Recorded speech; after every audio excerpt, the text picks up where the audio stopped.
I got into drones about 2 years ago and got to know a few people that were really beginning to innovate with the technology.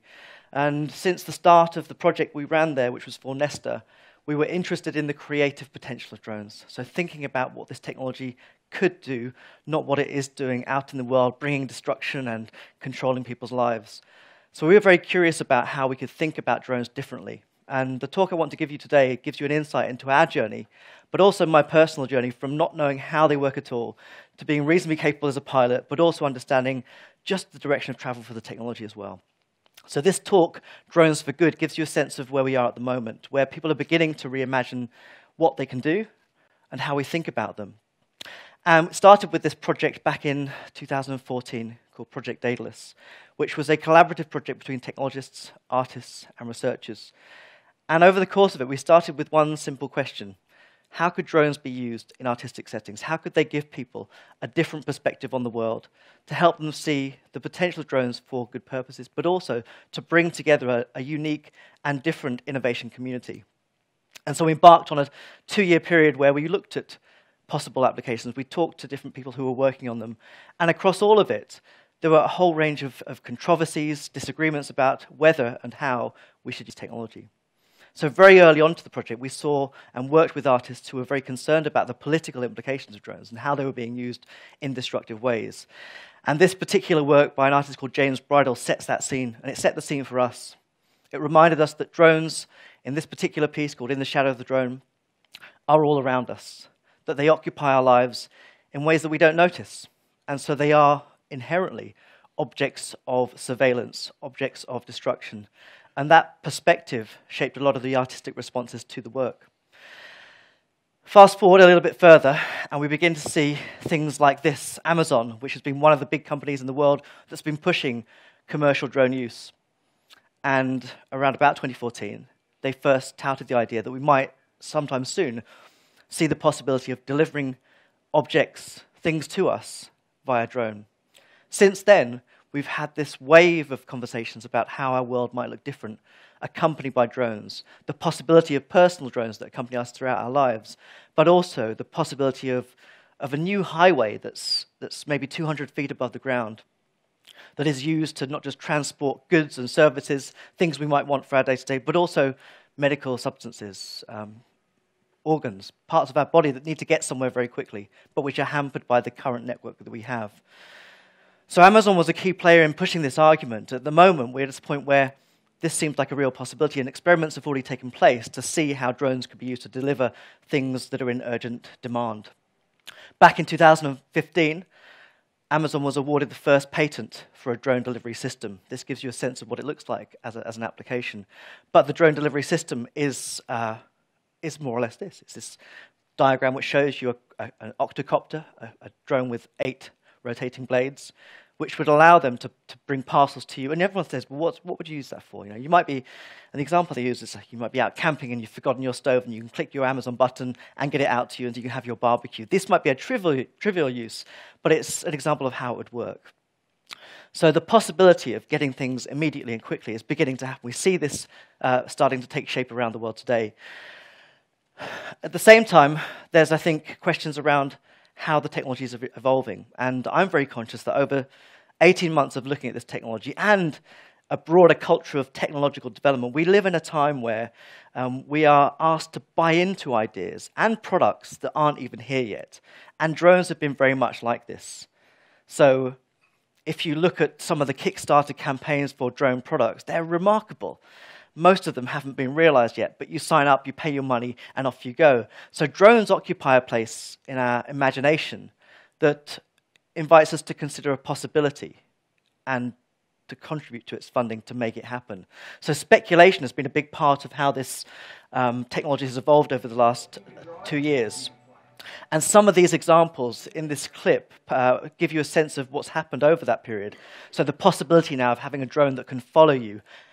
2 years ago, that wasn't possible. Now it is. We begin to see the possibility of transforming control systems as well.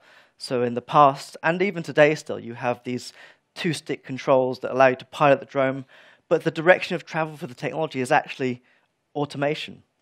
So you can now buy a drone in the shops that you control with your iPhone or your iPad, and you just tilt your device and the drone moves with you.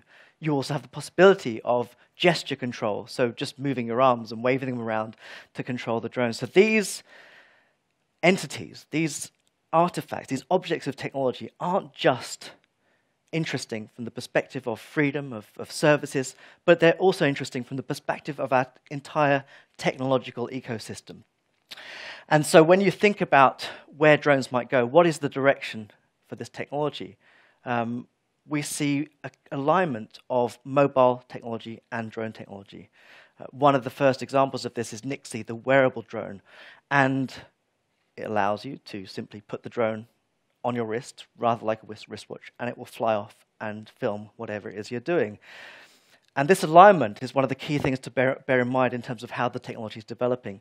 It's not just something that's possible to use by people that have very highly sophisticated expertise. It's something that's now in our hands, as easy to operate as a mobile phone.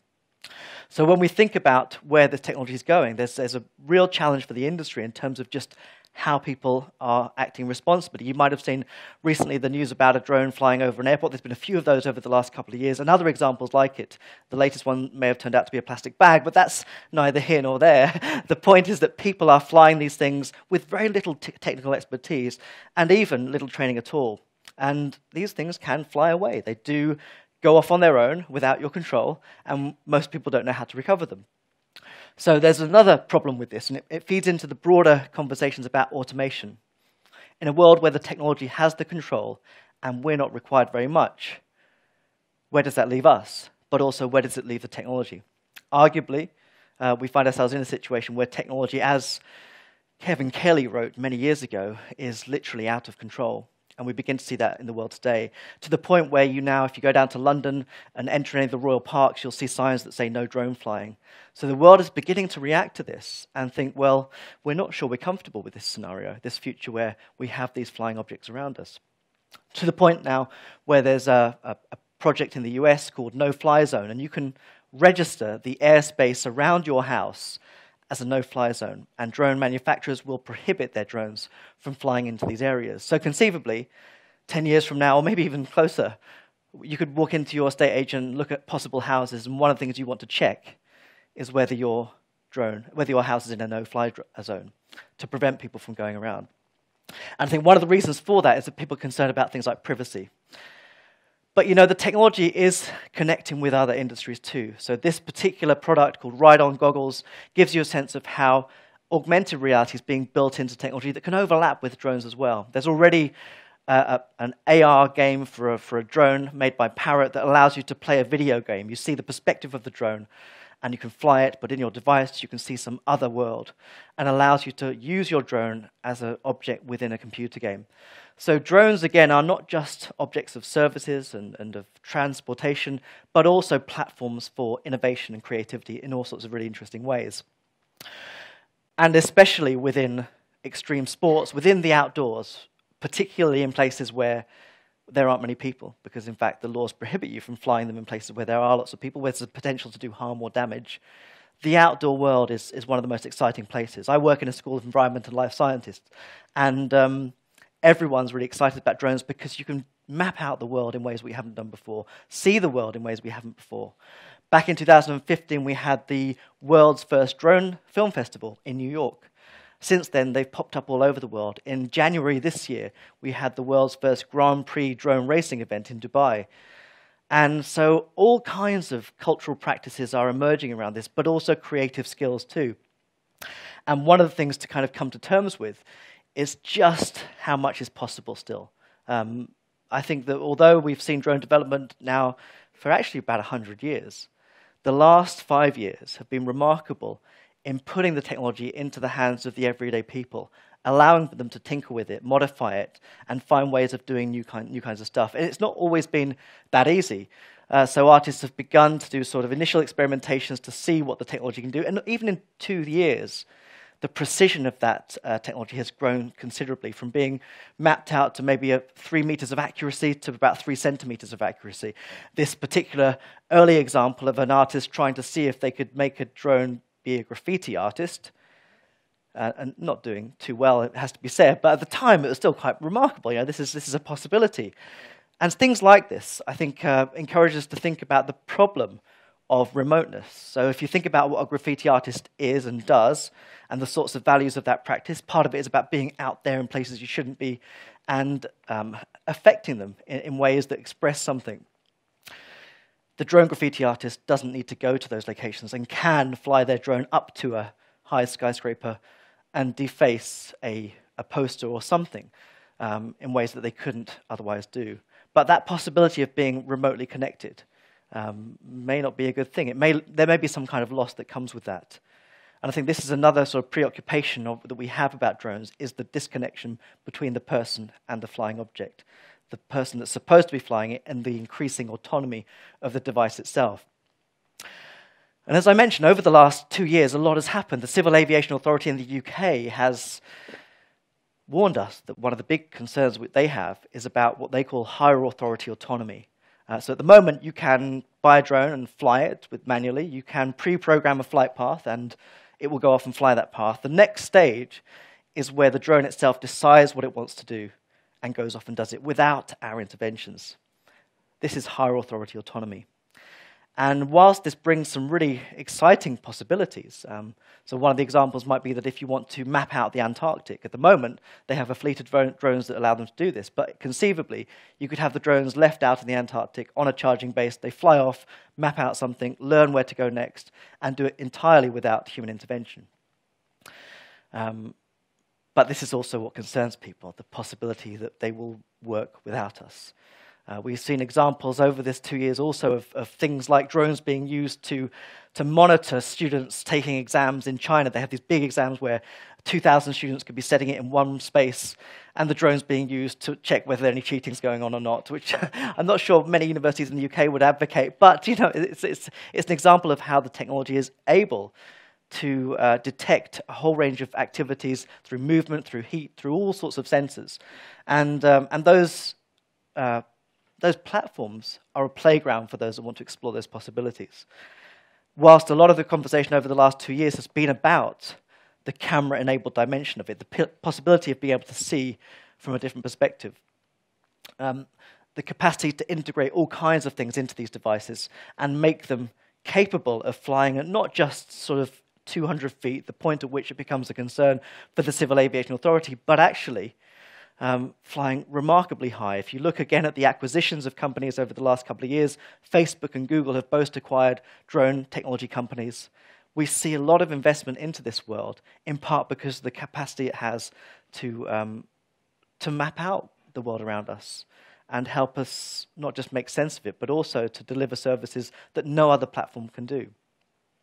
So these creative approaches, the development of film, the possibility of staging spectacles, the possibility of giving us freedom beyond that which we currently enjoy, is, I think, integral to why we're so excited about it.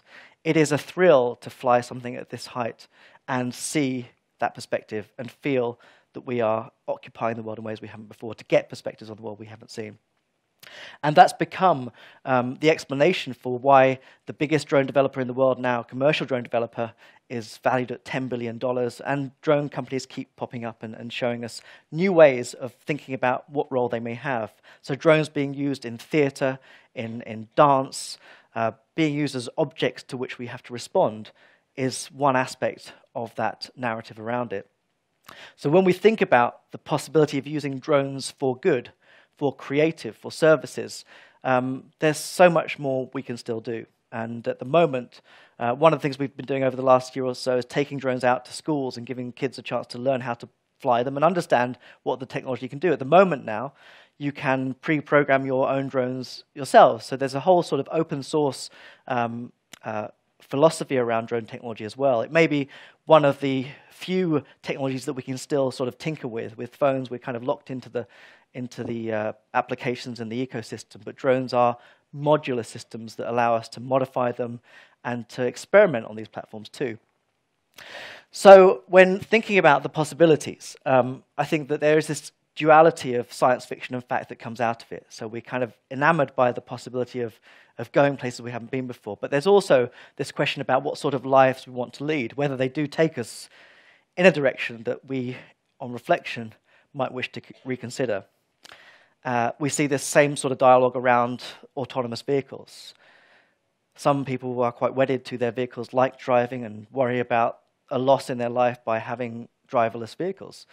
Conceivably, drones that fly themselves, that plan out routes, that allow you to send your dog off on a walk with your drone without you having to go there, is one potential loss that you might face. Arguably, people might like to take their dog for walks. That's why they have them, I guess. But maybe when it's bad weather outside, too cold, you might send it out once or twice a week.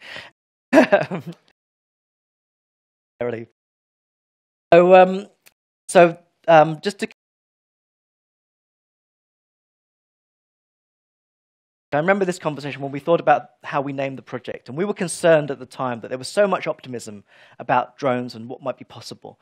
But at the same time, working in the arts, you realize that some things can be just produced for their own sake, and technology is often a place where we kind of just throw in as much as we can and see what happens and hope it works out. But there can be a loss of the integrity of performance if you focus too much on technology. So Project Daedalus was named that way in order to remind us that we want to try to experiment with technology, put it into people's hands. So the democratizing aspect of this was a huge incentive to do it, but at the same time, not at the loss of something else, not at the expense of other greater aspirations. So Daedalus, as the father of Icarus, was our inspiration, as the craft maker, as the artisan around Icarus's wings. It was him that allowed us to think about the possibilities without forgetting the dangers. Thanks very much.